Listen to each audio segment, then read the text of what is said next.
बिहार विधान परिषद में सुनील सिंह ने महंगाई को लेकर अपना आवाज़ बुलंद किया है। आपको हम बता दें, उनका साफ तौर पे कहना है जिस तरह दाल, चीनी और तमाम चीज़ों का जो दाम बढ़ रहा है उसे लेकर जनता कहीं ना कहीं त्रस्त है। तो कहीं ना कहीं महंगाई को कंट्रोल करने की ज़रूरत है। जिस तरह से सरकार उल्टी हुई है उसी तरह से उनका लैपटॉप भी उल्टा हुआ है।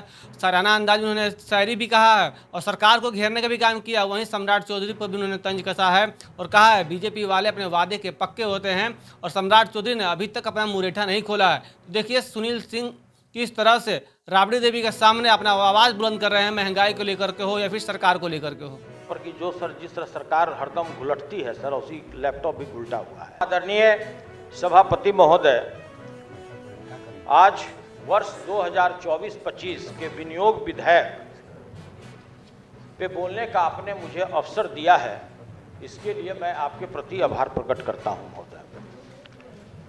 बजट सत्र के दौरान विनियोग विधेयक एक संवैधानिक प्रक्रिया चली आ रही है महोदय। आप चाहे कितना भी जमीनी सच्चाई का बखान कर दें कि आपका ये सही ये गलत, लेकिन सरकार मानती नहीं है। उसको तो भाई किसी तरह ट्रेजरी का चाबी चाहिए महोदय, और इसीलिए इसको धन विधेयक भी कहा जाता है महोदय। पहले भी हमारे जितने भी हमारे साथी हैं, सभी लोगों का कहना होता है कि हमारा बजट का साइज पहले क्या था और अभी मैंने इस बजट का साइज क्या कर दिया महोदय। यह भी वही व्यक्ति इस तरह की बात कर सकते हैं जिनको थोड़ा पढ़ने लिखने से दुराव है, वो ज्यादा गहराई में नहीं जाते हैं महोदय।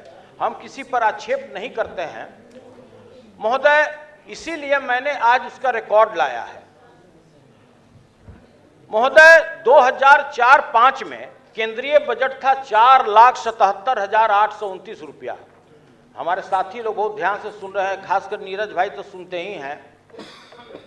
उस समय बिहार का बजट था महोदय 23,885 करोड़।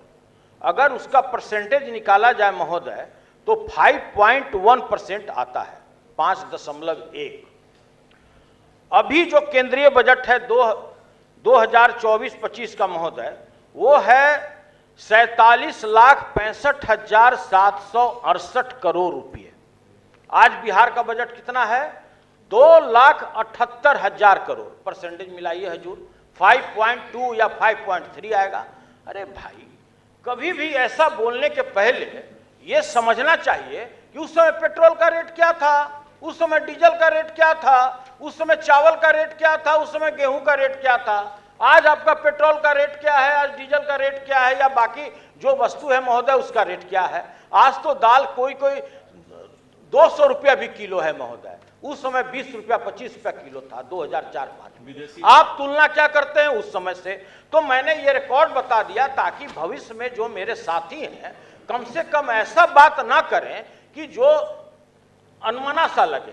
तो महोदय, कभी भी जो बजट का आकार बढ़ता है, 200 रुपया मांगने सुनील जी पहले बता भाई ये तो चना दाल अभी 130 था हजूर, तो कहिए कि नेफेड के सहयोग से हमने 60 रुपया बेचा महोदय, हुजूर डाउन हुआ महोदय। झूठ नहीं बोलेंगे, असत्य बोलना। अरहर का दाल 200 तक गया है, आप कहां नहीं गया है? आप 200 रुपया कोई दाल है तो बताइए। अब मान रहे हैं तो मानिए कि 200 तक गया महोदय। कभी भी कोई भी जो बजट बढ़ता है या घटता है महोदय, उस समय के अर्थव्यवस्था पर यह डिपेंड करता है महोदय।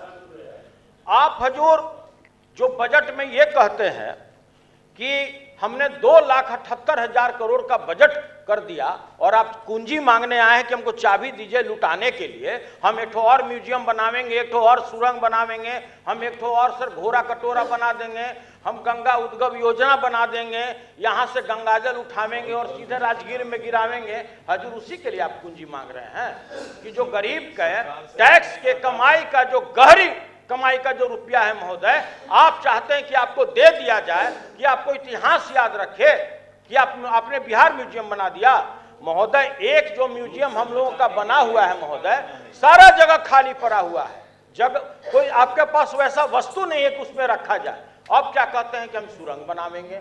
हजूर इस तरह के नाजायज खर्चा जिसको जन सरोकार से कोई लेना देना नहीं है, आप उसके लिए कुंजी हमसे मांगते हैं कि भाई आप इस चीज को पास कर दीजिए। हम नहीं भी करेंगे तब भी आप अपना मनमाना करिएगा। आपका जो बजट है हजूर, उसका तो 70% से ज्यादा आज तक आपने खर्चा नहीं किया। आपने अगर कृषि बजट जो बनाया महोदय, वो 3300 करोड़ रुपया का है। पूरे देश में कोई ऐसा राज्य नहीं है महोदय जिसने 6% अपना बजट साइज से 6% कम कृषि में रखा। बिहार ही एक ऐसा दुर्लभ प्रदेश है महोदय जिसका बजट जो साइज है महोदय 3.1% है। अब आप इसी से आकलन कर लीजिए महोदय कि कृषि के प्रति हमारी सरकार कितनी जागरूक है। तो मैं तो यही ना कहूंगा कि तू इधर उधर की न बात कर, ये बता कि काफिला क्यों लूटा। तेरी रहबरी का सवाल है, हमें राहजन से गरज नहीं।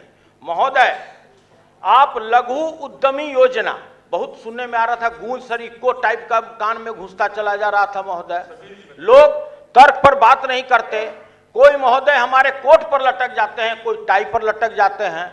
एक हजूर यहाँ वयोवृद्ध हमारे एक मंत्री जी हैं, इस उम्र में उनको रामचरितमानस और घर में जाके जय श्री राम करना चाहिए, तो वो तो किसी तरह मंत्री बने हुए हैं हजूर। अब वो किसी को कहते हैं कि भाई जो सूट पहनेगा, जो टाई पहनेगा, वो इंडियन नहीं है, वो बिहारी नहीं है। क्या दुर्भाग्यपूर्ण स्थिति है महोदय। इसी सदन में कुछ वर्ष पहले जब मैं शराबबंदी पर अपना वक्तव्य दे रहा था, अपना पक्ष रख रहा था, तो माननीय मुख्यमंत्री जी ने अपना बयान दिया महोदय कि जो व्यक्ति इस देश में शराब पीता है वो यहां देश का नागरिक नहीं हो सकता है। अब बताइए, कल्पना आधारित इस तरह की बातें करना सदन में, हम लोग हजूर अनुसरण करते हैं बड़े लोगों का महोदय कि भाई आप किस तरह की भाषा प्रयोग करते हैं। आपने देखा होगा 2-3 दिन पहले महोदय, चूंकि उम्र देखिए, बूढ़ा और बच्चा तो हजूर एक समान होता है महोदय, बूढ़ा बच्चा एक समान होता है महोदय। देखिए, भाजपा में लाख बुराइयां हैं हजूर, पार्टी तोड़ता है, विधायक तोड़ता है, जो तोड़े हजूर, राज तोड़ता है, लेकिन एक क्वालिटी है महोदय। एक क्वालिटी क्या है, ये लोग अपने वचन के पक्के हैं। देखिए, इनका मुरेठा आज तक खुला, जब तक उनको गद्दी से नहीं उतारेंगे ये मुरेठा नहीं खोल सकते हैं। हम जानते हैं, बहुत स्वाभिमानी आदमी है। भाजपा में एक क्वालिटी और है, अगर आपका उम्र 75 वर्ष हो गया तो आपको किनारे लगा दिया जाएगा, जैसे अडवाणी और जोशी जी को लगाया। आपको बजट पर और कुछ नहीं बोलना। अभी तो मेन अभी शुरू किए थे, मतलब तो हजूर देखिए, तो हजूर मेरा ये कहना है कि लघु उद्यमी योजना, हजूर लघु, अब हजूर आप तो इनका भी टाइम हमको दे दीजिए। किसको? एक ही ऑफिस मात्र आपका आया हुआ था और कुछ हजूर ठीक है, तो हमको बोलने दीजिए, बहुत अच्छी बात है। बजट पर बोलिए ना महोदय। भटकते क्यों हैं? लघु उद्यमी योजना सुनिए ध्यान से, अरे ध्यान से सुनिए, बहुत अच्छा बात बतावेंगे निवेदिता मैडम, बहुत अच्छा बात बतावेंगे। लघु उद्यमी योजना कान में गूंज, पूरा सर गूंजता रहा पूरे बिहार में कि हम कितना 1,94 लाख लोगों को, मंत्री जी, डिप्टी सीएम महोदय आप जरूर ध्यान दीजिएगा, 94 लाख लोगों को हम 2-2 लाख रुपया देंगे। बहुत खुशी हुआ हजूर। योजना भी हम ही लोग शुरू करवा रहे थे। 17 महीना का जो योजना था हजूर, 17 महीना में जो हम लोग सरकार में थे, एक से एक हम लोग ने माइलस्टोन बनाया, हम ही लोग का था। लेकिन देखिए सरकार क्या किया, जाते के साथ हम लोग का था महोदय कि 94 लाख गरीब परिवारों को हम 2-2 लाख रुपया देंगे। आप कितना दिए? 1000 करोड़। अगर प्रति वर्ष अगर बजट में 1000 करोड़ अगर आप दे रहे हैं तो इस योजना को पूरा होने में हजूर हमारा परपोता भी आ जाएगा। 180 साल लगेगा महोदय, 180 साल इतने लोगों को देने के लिए। महोदय, आप कहते हैं कि भाई हम किसानों के लिए संकल्पित हैं, हम किसानों के लिए कार्य करते हैं। महोदय, आपने 1,54,000 करोड़ रुपया गत पिछले 5 वर्ष में कृषि रोड मैप के नाम पर आपने खर्च कर दिया। महोदय, आपका उत्पादन घट गया, बिहार में आपका गेहूं का उत्पादन घट गया, चावल का घट गया। महोदय, आप कैसा किसी रोड मैप की बात करते हैं महोदय? अभी आप बिजली की बात कर रहे थे महोदय, बिजली पर तरह तरह की चर्चा हुई उस दिन भी। महंगी बिजली खरीदते हैं और महंगी बिजली देते हैं। आप देश में लोगों का खून चूस रहे हैं, इस राज्य के लोगों का महोदय। अब हम आपको बताना चाहते हैं महोदय, बिहार में जो 2183 रुपये पर जो धान की खरीद हुई महोदय, लोग कहते हैं कि टारगेट से कम क्यों हुआ। हमारे बहुत सीनियर अभिभावक यहां बैठे हुए हैं, इसलिए कम हुआ, इसमें कोई समीक्षा का जरूरत नहीं है महोदय। जो हम बता रहे हैं वही समझिए कि समीक्षा है। 2183 रुपये में महोदय इसलिए नहीं आपका खरीद हुआ कि बगल के प्रदेश में लोगों ने उसमें बोनस दिया, तो यहां का धान वहां चला गया। तो महोदय, चूंकि माननीय मुख्यमंत्री जी भी आ गए हैं, मेरा इनसे आग्रह होगा कि माननीय मुख्यमंत्री जी, जो किसान अभी तक आपके यहां धान अधिप्राप्ति का काम संपन्न कर चुके हैं, कम से कम 500-500 रुपया प्रति क्विंटल उनको बोनस के रूप में दीक्षांत एडुटेक लाया है दीक्षांत सी लर्निंग ऐप। बने दीक्षांत का चैनल पार्टनर और अर्न करें लाखों रुपए प्रति महीने। चैनल पार्टनर बनने के लिए विजिट करें www.dikshans.com। हमारे YouTube चैनल को सब्सक्राइब और Facebook पेज को लाइक करना ना भूलें। धन्यवाद।